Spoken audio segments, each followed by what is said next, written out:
सामीन मोहतरम, सूरह हमज़ा की मुख्तसर तफसीर आपकी खिदमत में पेश है। पहले हम अपनी ज़बान में उसके खुलासे को समझने की कोशिश करते हैं, फिर सूरह हमज़ा में अल्लाह रब्बुल इज़्ज़त ने क्या फरमाया है आपके सामने पेश किया जाएगा।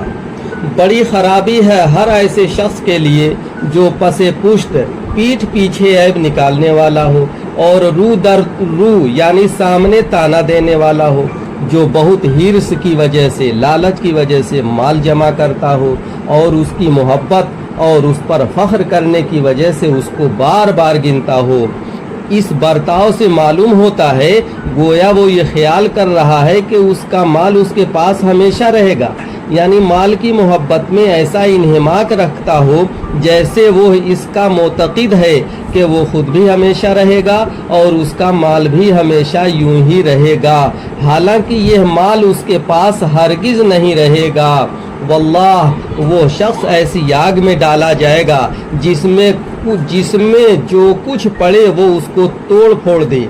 और आपको क्या मालूम है कि वो तोड़ने फोड़ने वाली आग कैसी है? वो अल्लाह की आग है जो अल्लाह के हुक्म से सुलगाई गई है। आग के सख्त और हौलनाक होने की तरफ इशारा करने की वजह से आग की निस्बत को अल्लाह की तरफ कर दिया गया है। जो बदन को लगते ही दिलों तक पहुंच जाएगी वो आग उन पर बंद कर दी जाएगी। इस तरह के वो लोग आग के बड़े लंबे लंबे सतूनों में घिरे हुए होंगे, जैसे किसी को आग के संदूकों में बंद कर दिया जाता है। आइए अब इस सूरत का तर्जमा भी हम पहले देख लें। बिस्मिल्लाहिर्रहमानिर्रहीम, शुरू अल्लाह के नाम से जो बेहद मेहरबान निहायत रहम वाला है।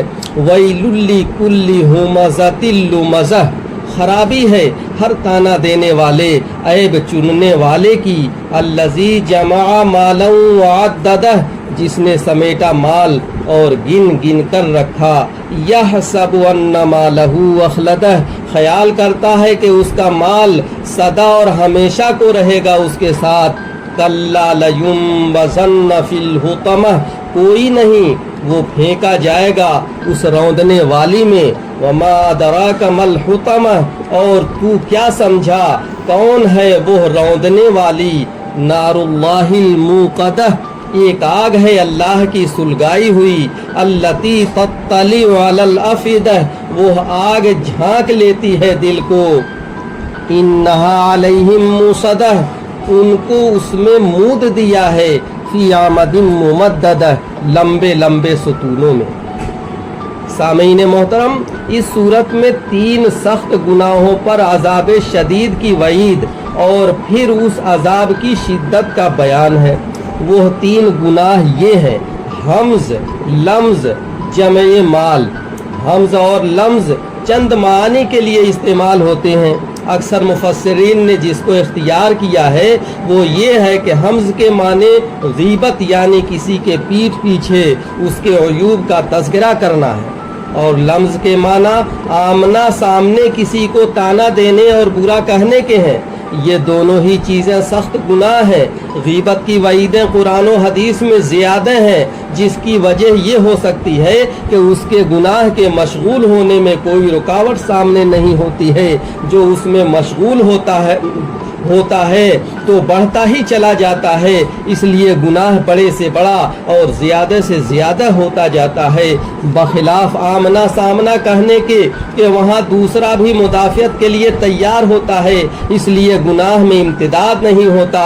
इसके अलावा किसी के पीठ पीछे उसके अयूब का तज़किरा उसके लिए इसलिए भी बहुत बड़ा जुल्म है कि उसको खबर भी नहीं कि मुझ पर क्या इल्ज़ाम लगाया जा रहा है कि वो अपनी सफाई पेश कर सके।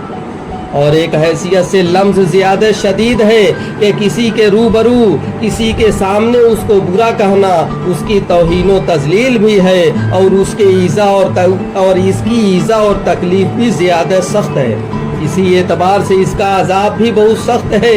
हदीस में रसूलुल्लाह सल्लल्लाहु अलैहि वसल्लम ने इरशाद फरमाया, अल्लाह के बंदों में बदतरीन वो लोग हैं जो चुगलखोरी करते हैं और दोस्तों के दरमियान फसाद डलवाते हैं और बेगुनाह लोगों के ऐब तलाश करते रहते हैं।